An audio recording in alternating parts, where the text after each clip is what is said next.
All right, so we're going to continue with partial fraction decomposition today. I mean, it's credible that we'll finish it today, in which case we'll be ahead of schedule, but that's fine. We'll just go right into next week's material.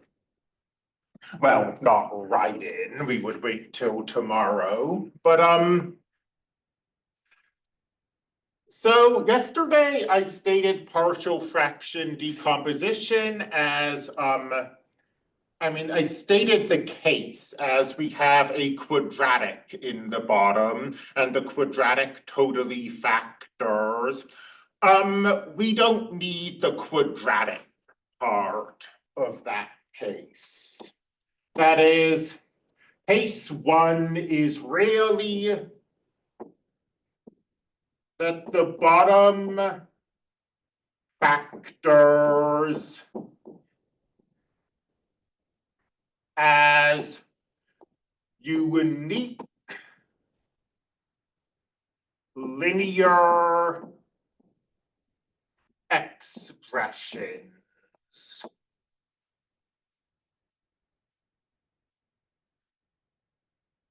So something like x minus 4, x plus 1, x minus 2 in the bottom. This is no longer a quadratic, but it factors as linear expressions, and they're all unique. When I say unique, this would not be unique if we had the x minus 2 term showing up more than once. And the top no longer needs to just be a number. The only requirement we have in the top is that its degree has to be less than the degree of the bottom. So that bottom is a third degree polynomial. We could have a second degree polynomial up top, or a first degree, or just a constant. And this works just the same as the quadratic case.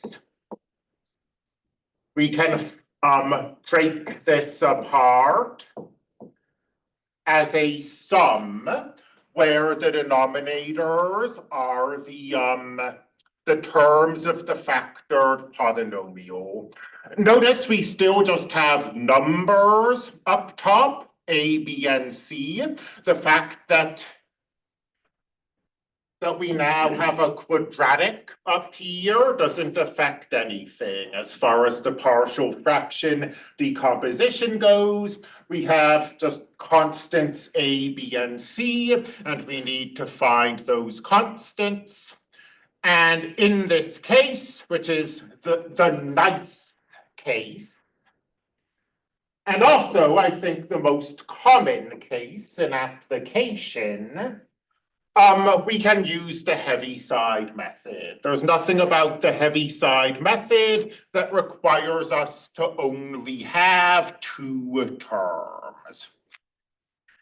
And as either a reminder or a quick crash course about what the Heaviside method is, well, if we start by taking this equation, we want to find A, B, and C such that this is true. We take this equation and we multiply it by the denominator of that fraction. So on the left, the fraction clears. On the right, we get this lovely looking thing. I didn't start far enough on the left, and now I'm going to run out of space. But multiplication distributes over addition. So each of these terms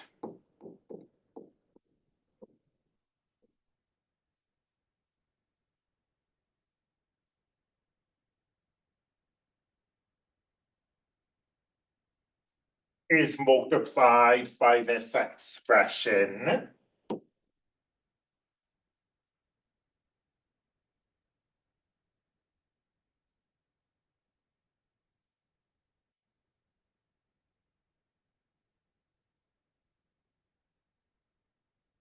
And of course, this looks very bad, but a lot of, well, cancellation occurs. I don't know if I'd say a lot of cancellation, but the important thing is that all of these terms on the right are going to stop being fractions due to the cancellation that's going to occur.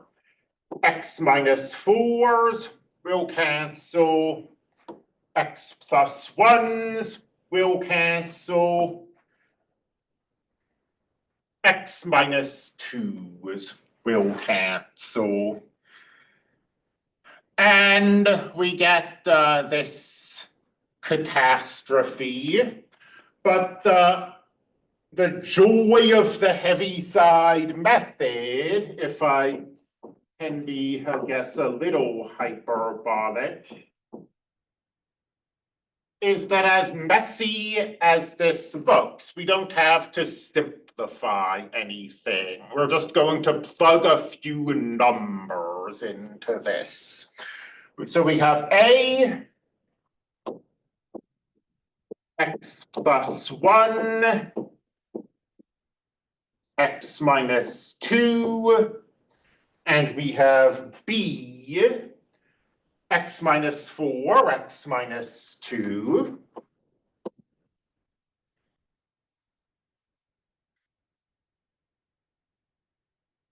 Plus C, X minus 4, X plus 1.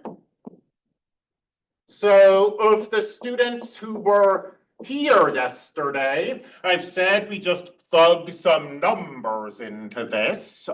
Which numbers should we plug in? Is it like -1 and 2 and 4?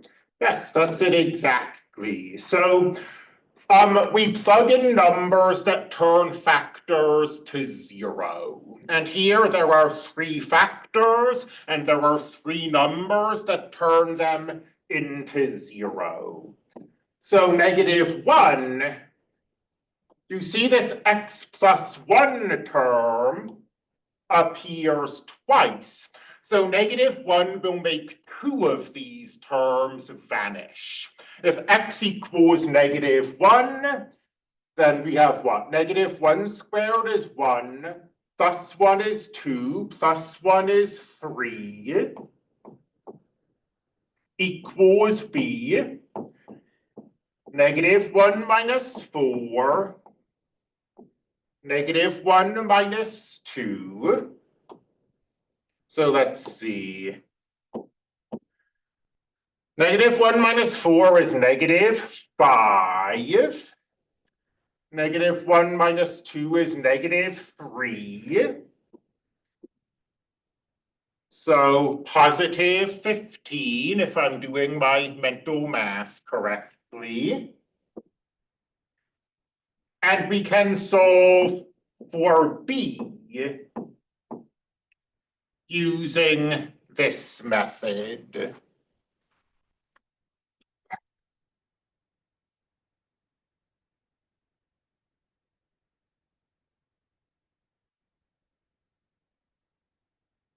So similarly, 2, we're selecting these terms to make factors equal to 0.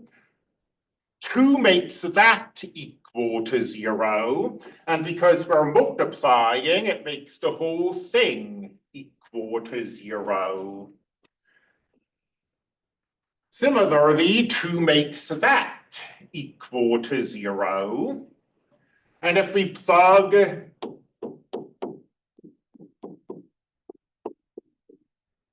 x equals 2 into here, what do we get? 4 minus 2 is 2, plus 1 is 3, equals This turns to 0, this turns to 0.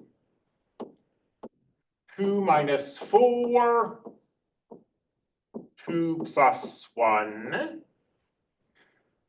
I hope this isn't too cramped, but I think it would be better to do this on one frame. 2 minus 4 is -2. -2 times 3 is -6.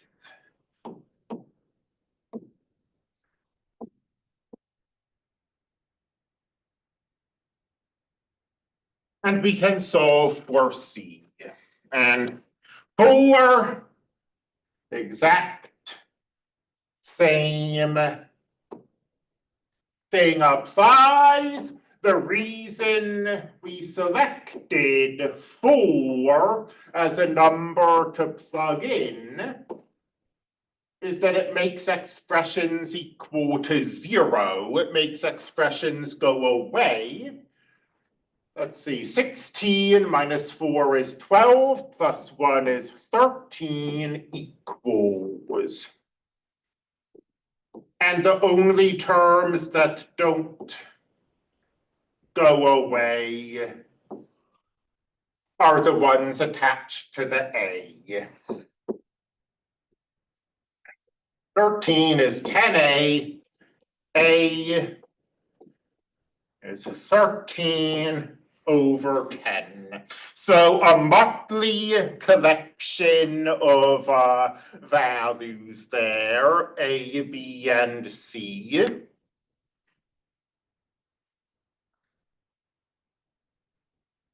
But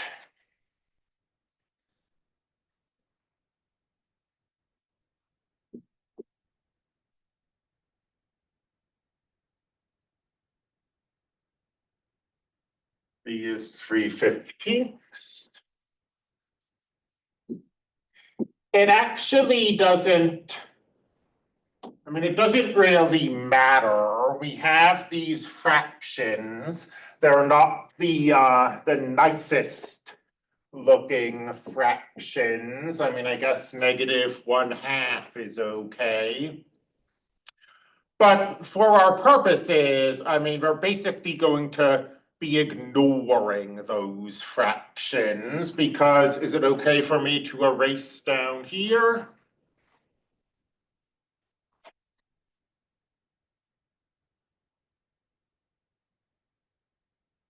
I feel like there has to be a quicker way to mass erase, but if there is, I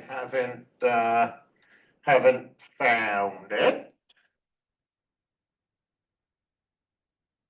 I mean, if the point of this, the reason we're learning it in the integral calculus class, you know, we could teach this to college algebra students, but they wouldn't have any use for it. The reason we're learning it in integral calculus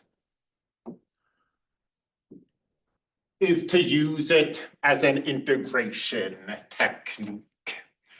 And as I say, you know, these constants are messy, but they are just constants. They just sit there when we integrate.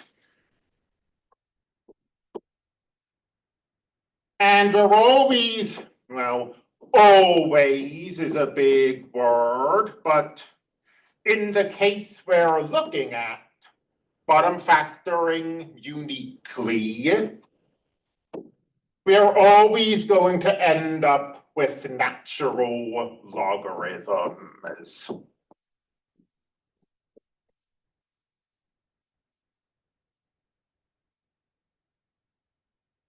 These are all quick U substitution.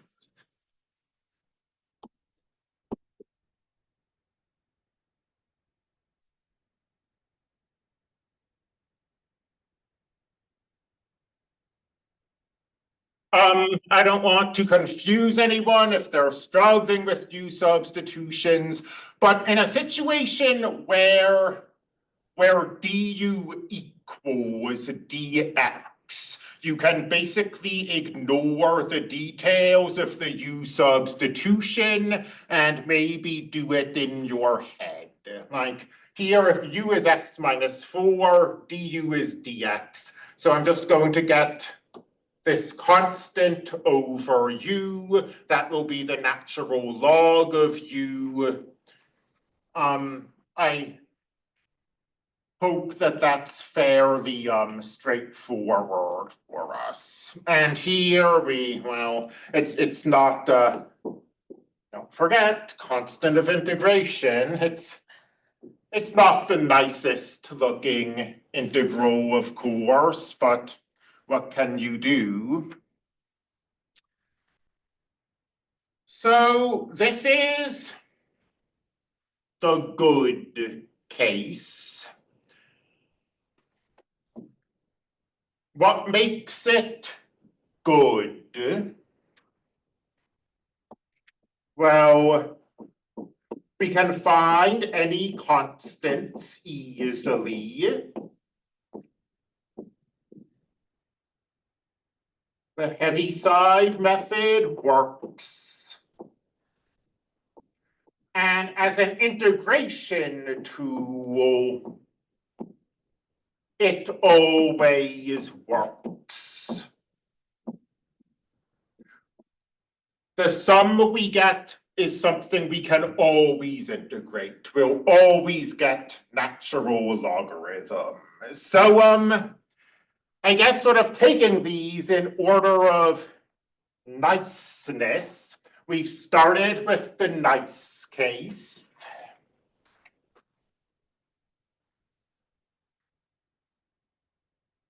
The less nice, but still not disastrous case is that the bottom factors perfectly.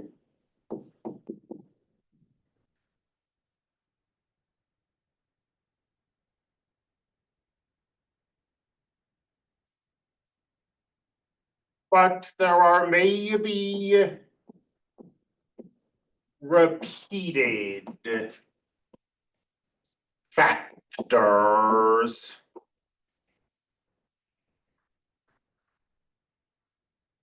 And I don't want to dwell on this case because it's annoying to do by hand and I wouldn't do it by hand. But we should at least see the idea behind it, and we should see what makes it annoying to do by hand. So just sort of putting something here at random. Let's see, we have x minus 1 and x plus 2.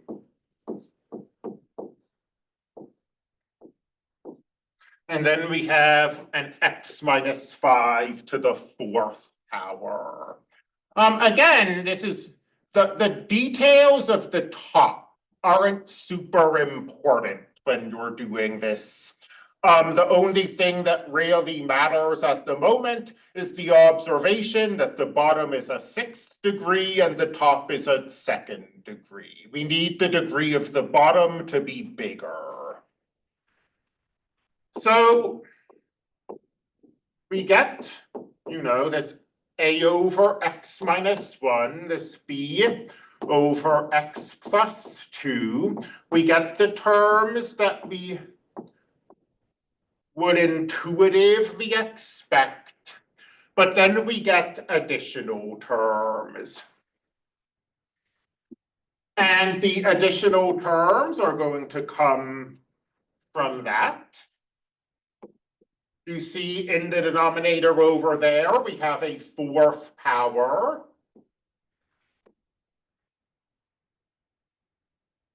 Here we have an x minus 5th. We now have an x minus 5th squared. And an x minus 5th cubed. And an x minus 5th to the 4th. Counting up to the power that we have on the left-hand side. So once we get to x minus 5 to the 5th, we stop. And you see that these partial fraction decompositions are very modular in the sense that having additional terms in the bottom just throws additional terms over on the right. Like if we also had an x minus 7, this would just throw an x minus 7 over there. If we had an x plus 1 squared, that would give you an x plus 1.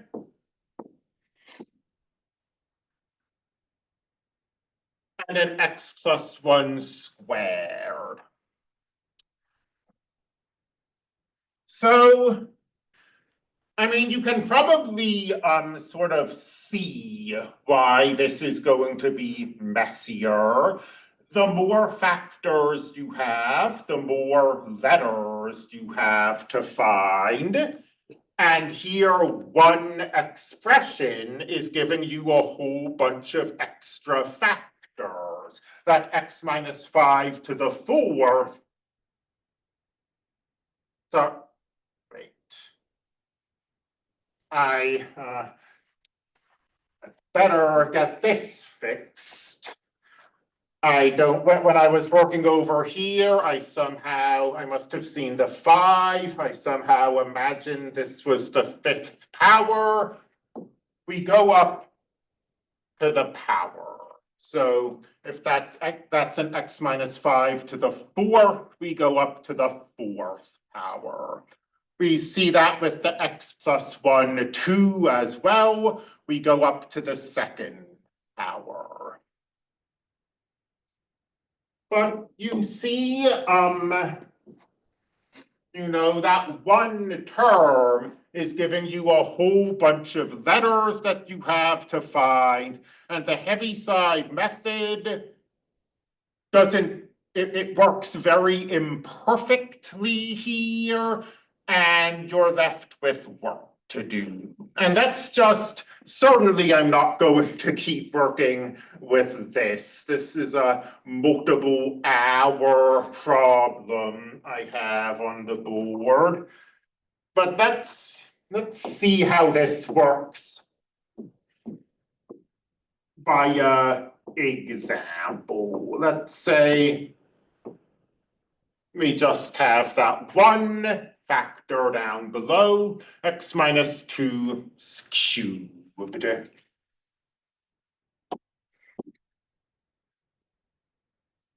So even this, I'm not convinced that I'm going to end the class by solving this. But we can sort of talk about how it would be solved. And then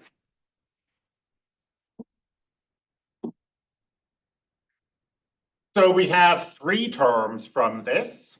We start with the 1st power, and then we count up to the 3. We stop at 3, of course, because of that 3rd power there. So to start with, we do exactly what we did in the previous examples. The multiply both sides by the denominator step is something you always do, whether the Heaviside method works or not.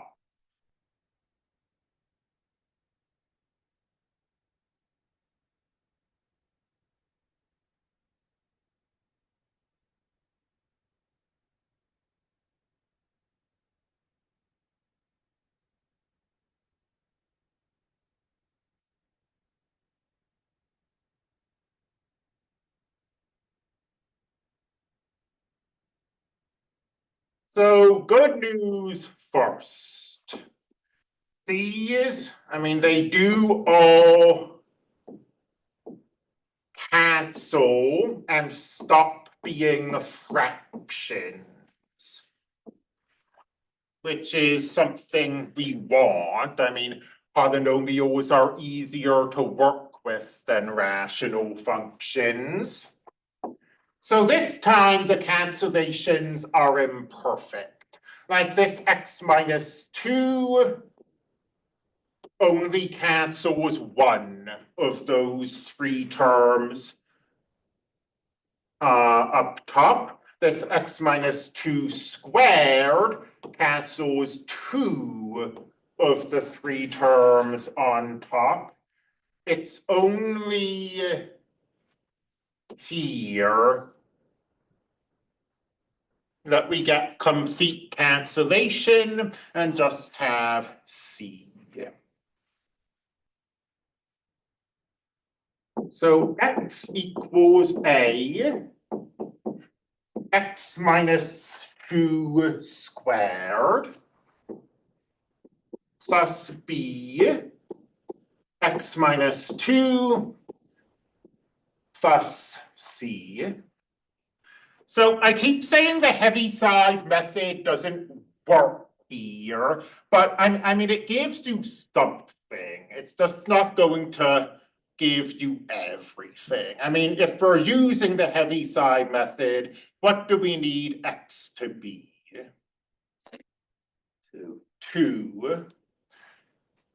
And you see that gives us a value, it gives us c. But now we still need A and we still need B, and we don't have anything else to plug in. So what do you do in a situation like that? I'm going to go up there and I'm going to write the 2 in. Well, on the left we have a polynomial and on the right we have a polynomial. You set them equal to each other? You set them equal to each other. And two polynomials are equal to each other.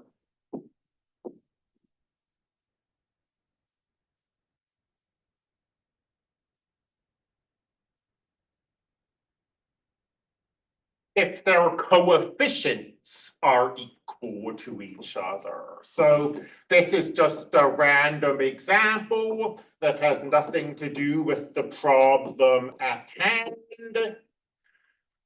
But if the quadratic on the left is going to be equal to the quadratic on the right, the terms have to be identical.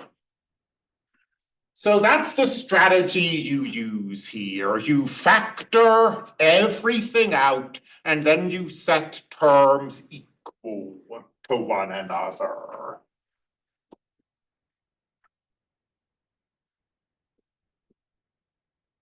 So let's not try to do this all at once or I'll definitely make mistakes.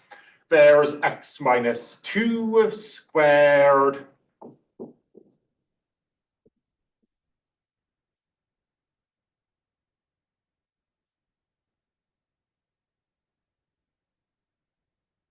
and now we can distribute that a over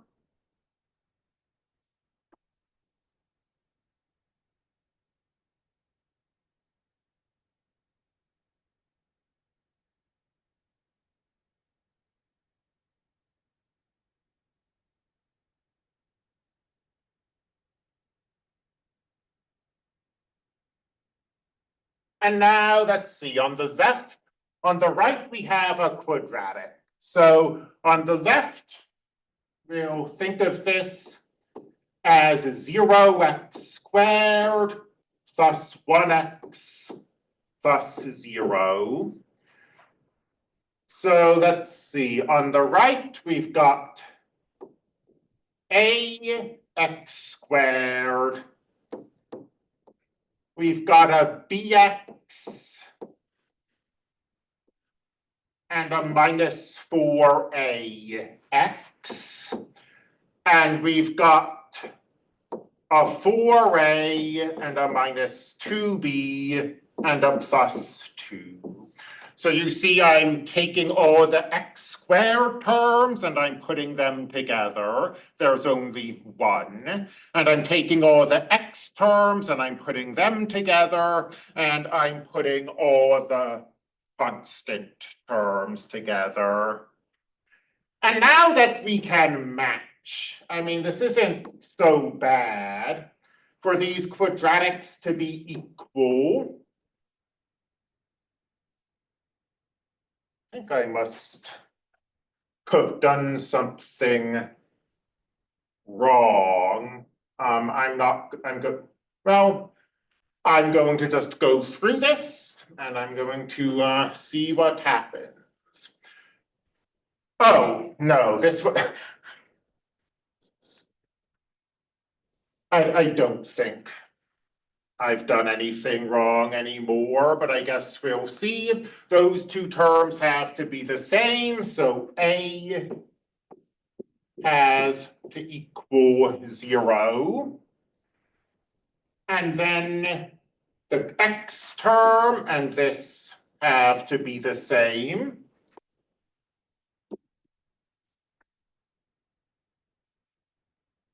Well, we know what A is. We know that A is 0. So B minus 0 equals 1, means that B has to be 1. And then hopefully we've solved for C, we've solved for A, we've solved for B. There's nothing we can do with this last expression, but we can check our work. This last expression is supposed to be 0. So 4 times 0 minus 2 times B plus 2 does indeed equal 0. So we think that B is 1, and we think that I erased that this is C, but it's obviously important. We think that C is 2. And we think that A is 0. We think that A goes away.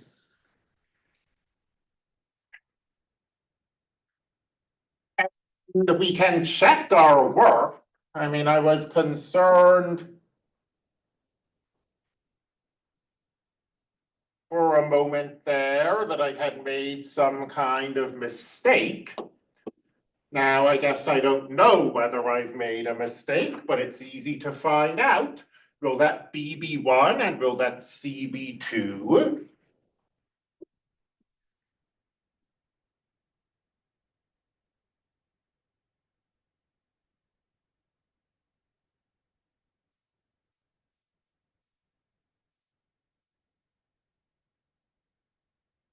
Nope, this is perfect. This is supposed to be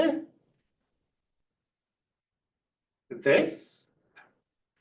To do this addition, we need a common denominator. This x minus 2 cubed will be our common denominator. So we'll go over here. To get that common denominator, we need to multiply top and bottom by that expression.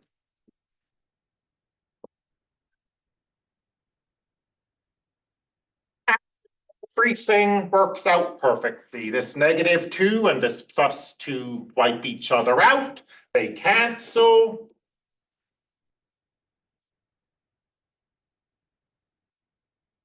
And we get exactly what we were supposed to get.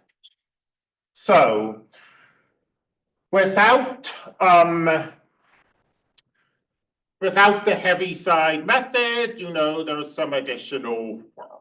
And I mean, this problem didn't end up being so bad, but if you had multiple terms raised to powers, for example, it would quickly grow out of hand. Still, the good news is,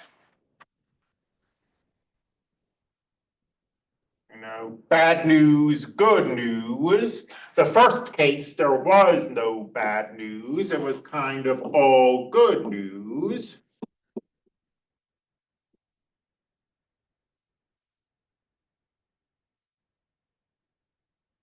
The Heaviside method, I'll say it only partially works. I mean, it did give us something. It gave us C. So finding these constants becomes messier. But we can always use this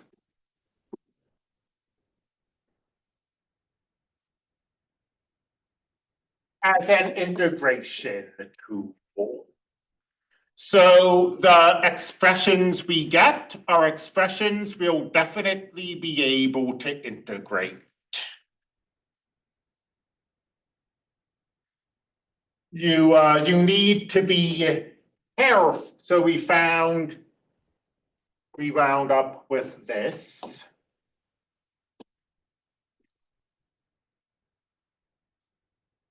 If we were integrating these things, maybe I'd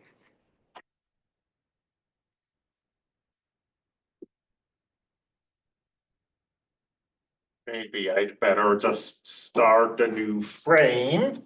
If we wanted to integrate this, 1 over x minus 2 squared, 2 over x minus 2 cubed.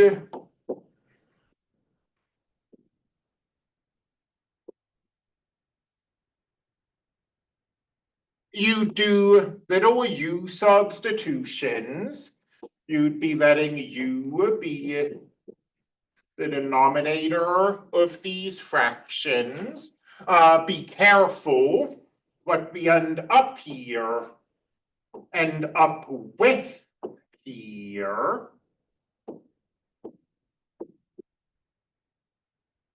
does not require the natural logarithm. This is a power function. We bump the power up by 1, and then we divide by it.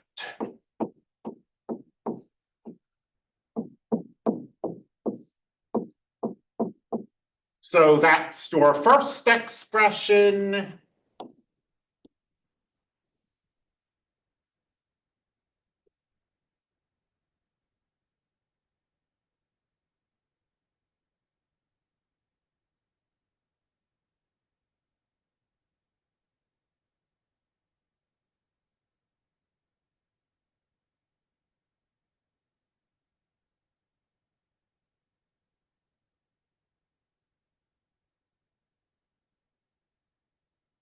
That is our second expression. So be careful. This is, always sort of where people slip up, that we've got this one case where we need to use the natural log, and then all of the other cases, even though they look really similar, we do not need the natural log, we need power function rules. I hope that I know I went through the u substitutions really quickly, but hopefully we are pretty comfortable with them by now.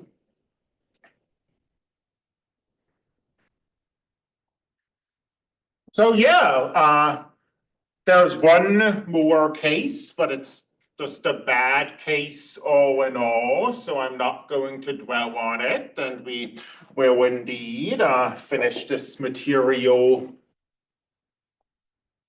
early. Not every polynomial factor factors cleanly as the product of linear expressions, right? I mean, x squared plus x plus 1 does not factor. It all comes down to roots, right? When we factor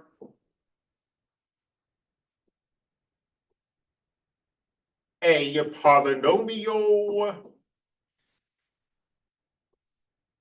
these factors are the roots of the polynomial. So if you have a quadratic that doesn't have any roots, you won't be able to factor it. Every polynomial can be written as the product of linear and quadratic terms. That is the so-called fundamental theorem of calculus. So, no, it's not the fundamental theorem of algebra. It's sometimes called. So, like a fourth degree polynomial factors somehow. It might be a quadratic times a quadratic. It might be a linear times a linear times a quadratic. It might be a linear times a linear times a linear times a linear. But if we could factor a polynomial totally, it will always be quadratic terms and linear terms. And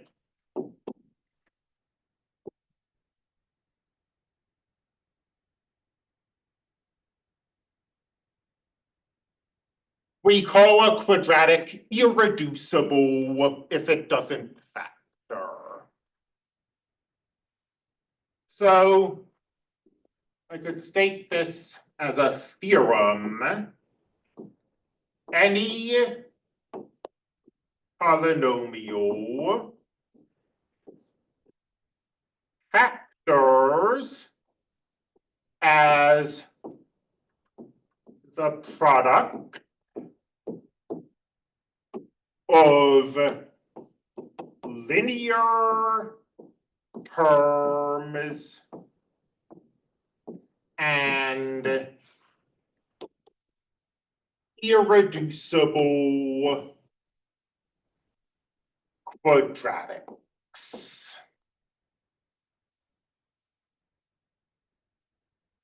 So we've looked at what happens when the bottom factors into totally linear terms, but it might not do that. What if we have something that looks like this?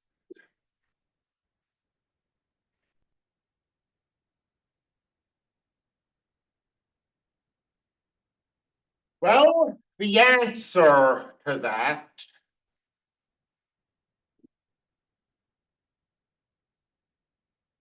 remember, this is very modular, so that linear x plus 4 term is going to give us a factor, and that linear x minus 1 factor is going to give us a term, and that irreducible quadratic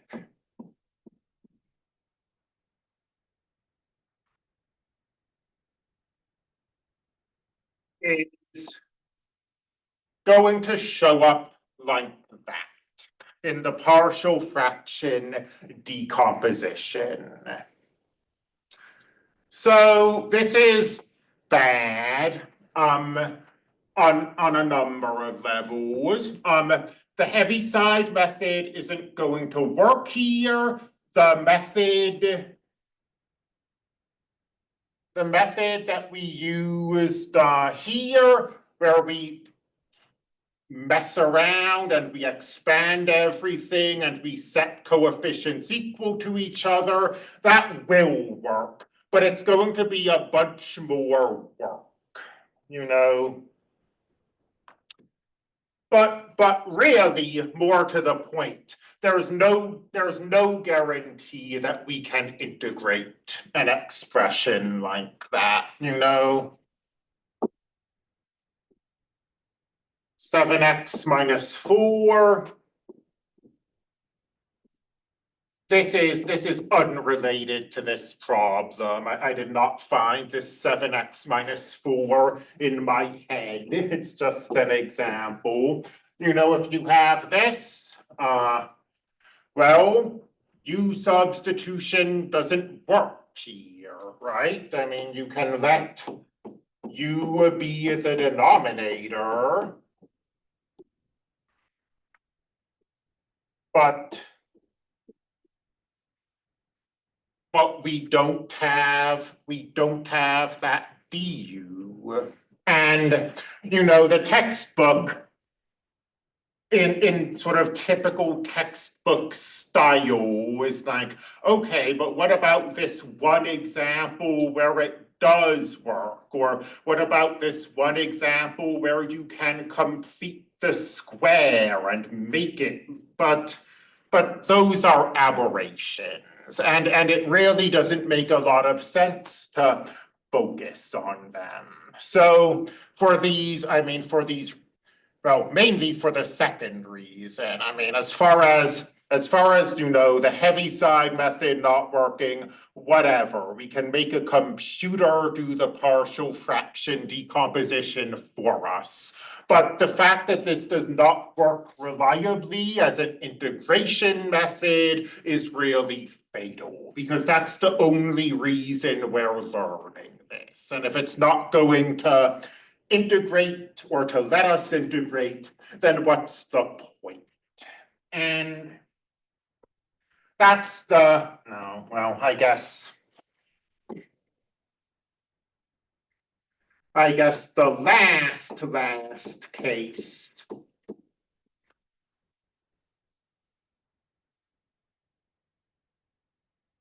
would be to ask what happens if you have this, you know, an irreducible quadratic raised to a power, and it would be, again, I mean, at this, I would stop if I got to this point, but you know, it's probably pretty predictable. Just like with the repeated linear expression, we just get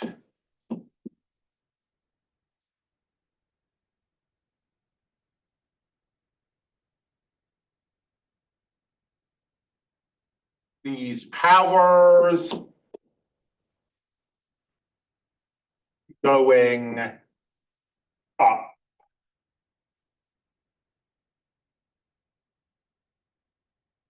Yeah.